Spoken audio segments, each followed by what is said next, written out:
Good morning, family. Welcome to the Afro Latina Show. I am your host, Alicia Anabel Santos, La Diosa Dominicana, La Santera.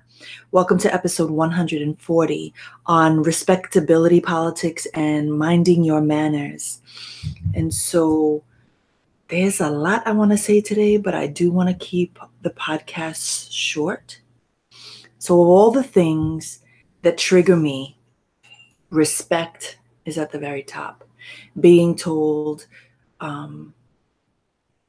that how I spoke is disrespectful, cursing is disrespectful, how I dressed was disrespectful,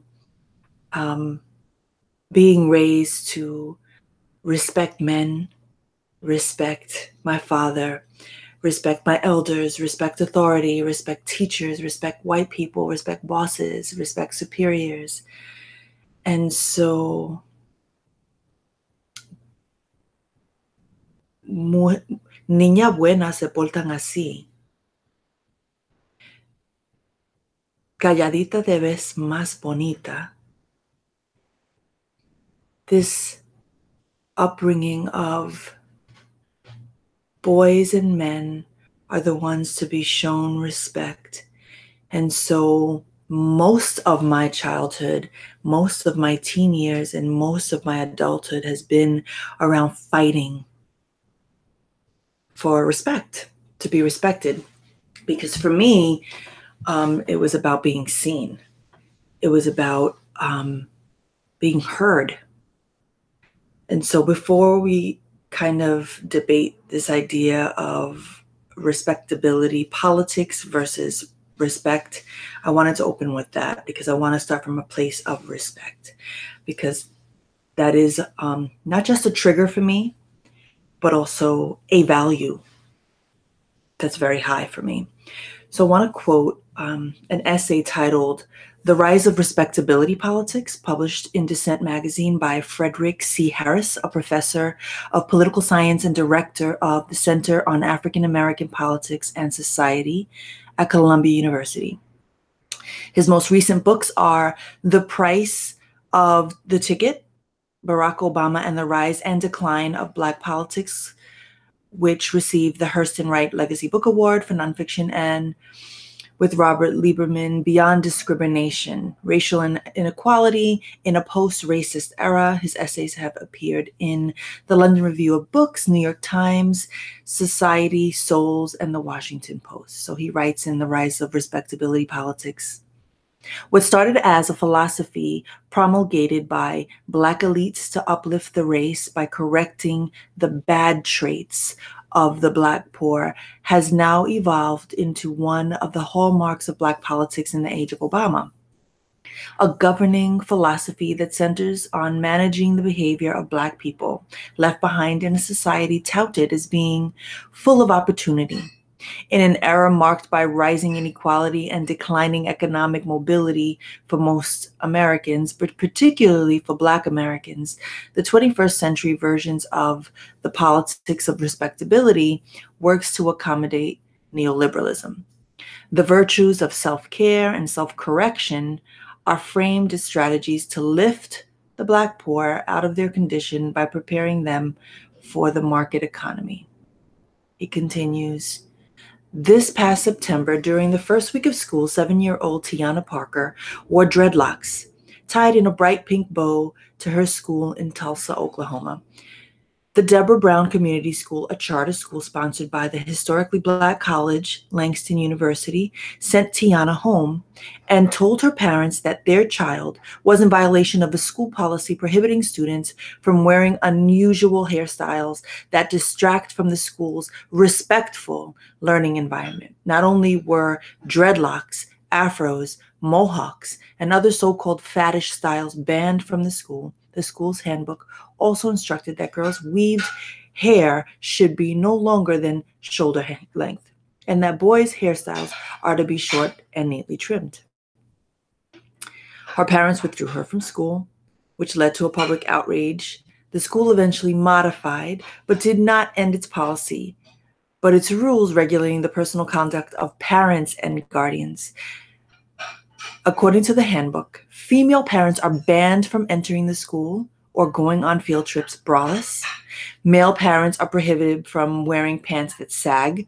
Vulgarity or cursing by parents is subject to prosecution under the state's criminal penal codes, and the display of inappropriate behavior during school programs, such as holding a crying baby or using a cell phone, can get parents escorted from the school's premises by security guards. These sorts of rules, devised by Black elites with the backing of the state and the support of ordinary Blacks who believe in their efficacy, have their origins in the turn of the 20th century Black middle class ideology, the politics of respectability. So, my definition of respectability is that it aims to have Black folks, and I would add people of color, it would have us behave in certain ways to get the approval of the white gaze. Ways that we should act, how we should speak, how we should dress. Respectability wants us to be white because this is how you make it. This is how you make money. This is how you succeed. It's this idea of advancing the American dream, right? So be more respectable. Respectable women are fill in the blank. Respectable girls are fill in the blank. Boys who walk around with their pants sagging are disrespectful because what? What does it say about them? What does it say about our culture? What does it say about our community? What does it say about our people? So I wanted to introduce this subject because I think that it's incredibly harmful, right? Because in so many ways, again, we're being stripped of who we are meant to be or born to be. And so there's that. I wanted to talk about respectability in the sense that it's damaging in so many ways because it denies us of our experiences. And we are very complex as Black people, as Latinos, as people of color, and our experiences. Economy plays a big effect. Race and gender plays a big effect. Colorism plays a big effect, how we show up, who gets which opportunities, how. And so there's that. Now, I introduce respectability because a lot of how I show up in the world, people could say, don't come to me with your respectability politics and tell me how to be. Because I feel very strongly about respecting. Well, let me give you my definition. Well, let me give you the definition of respect in like the Webster. Respect is a feeling of deep admiration for someone or something elicited by their abilities, qualities, or achievements. So for me, respect, when you respect me, you respect that I have something to contribute, I have something to offer, I have something to say. You respect me for the work that I have done, for the things that I have written. Now, will someone automatically respect me? Shit. There are days that people will not like me. But I feel very strongly about respect because I am someone who gives it. I am someone who sees people. I wanted to talk about respect because I have been feeling disrespected. My thoughts, my ideas, my intention, how I show up, my contributions. I feel like some of the things that I have created have not received the respect that it deserves.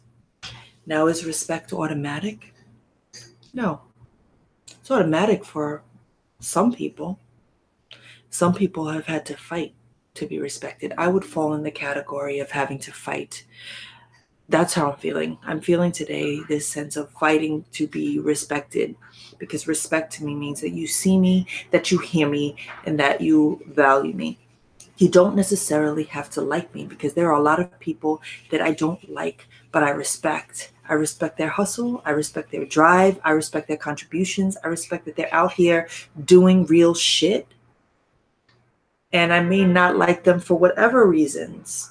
Something that someone says, whatever, we are not for everyone. But today, while I wanted to sort of introduce this conversation around respectability, and how there might be some people um, who feel like I don't need to walk in the world respecting anyone. I don't need to be a certain way. I think, though, where I differ in that argument is that I do believe in respect. I believe in speaking with respect, because I feel like if we all walked around with the attitude of I don't give a fuck, we would be living in some really fucked up times, because we would be disrespecting people on a regular, like just speaking to people really disrespectfully. Now, that's not to say that we haven't been disrespected in our experiences. I fucking know firsthand. I was disrespected for the first time as a 9-year-old by a white teacher. So nobody can tell me nothing about those feelings of being disrespected and having to be the one who's respectful, which is something that I always kind of resisted and fought against my entire life. Um, but I wanted to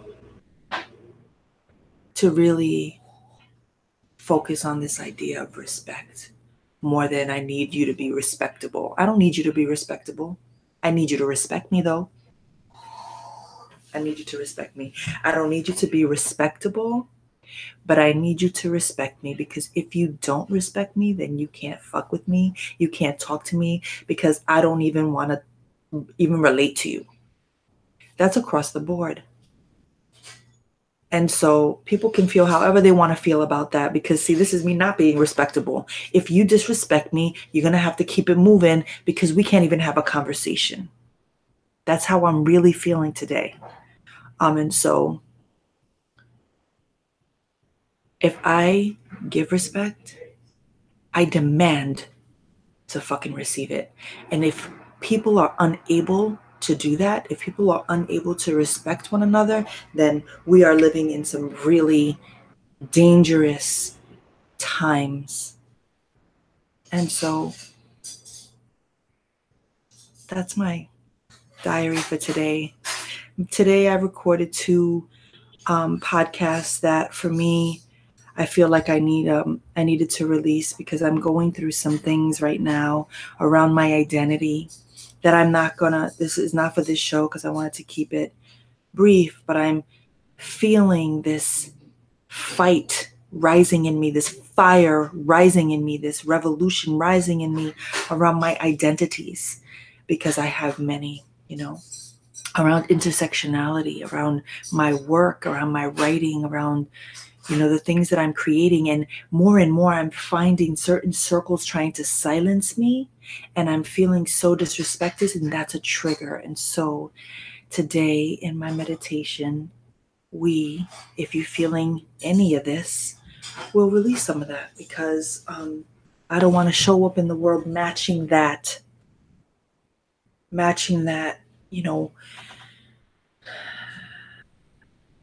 fury. That's just not even how I want to show up in the world. And so with that, let's close our eyes and let's meditate. Let's meditate on respectability and respect. Let's take some deep breaths.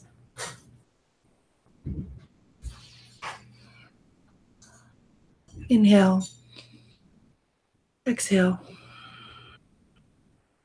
Inhale. Exhale. Inhale. Exhale. Inhale. Hold. Exhale. Inhale. Exhale. Keep breathing. Keep breathing. Open your chest. Release all tension. Breathe slowly. How have you been disrespected? In what ways have you been disrespected? In what ways have you told to act a certain way, behave a certain way, dress a certain way, be a certain way, live a certain way, walk a certain way, hang around with a certain person?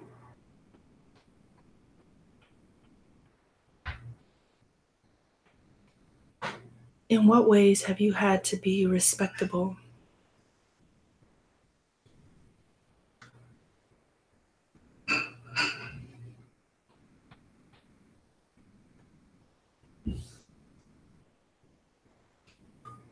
In what ways have you been disrespected? All of the ways. The old bosses, relationships, men, women, doesn't matter the race, gender, age. Disrespectful motherfuckers come in all shapes and sizes, from all races and creeds and religions. They are everywhere. They're all around us.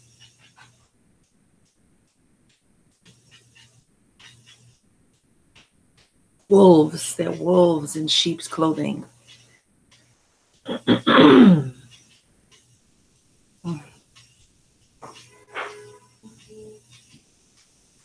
Now, we've allowed these things to rise, right? The respectability is how we should show up in the world.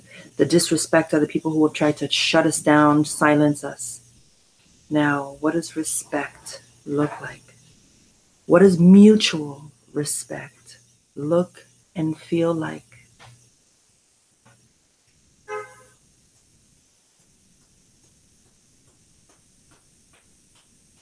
And when you're ready, come out of meditation.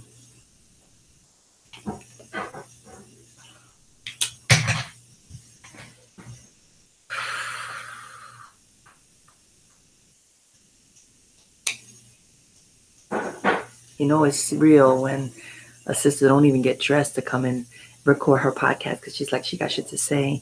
And you know it's even more real when Alicia's rocking a ponytail, because when I pull my hair up, that means I'm very fucking serious and not to be fucked with. You know, a little akin to the days of putting Vaseline on my face and taking off my fucking earrings because I'm about to, you know, roll on the ground with someone. I'm not rolling on the ground with anyone. Respect. Let's end with that. What does respect look like to me? I see you. So I ask that you please see me. My intention for today is to write my fucking ass off. I have a lot of things to say, and so I need to take pen to the page. I'm wishing you all the most amazing day. May you be seen and heard by those who are around you. And if you feel disrespected at any moment, keep it fucking moving.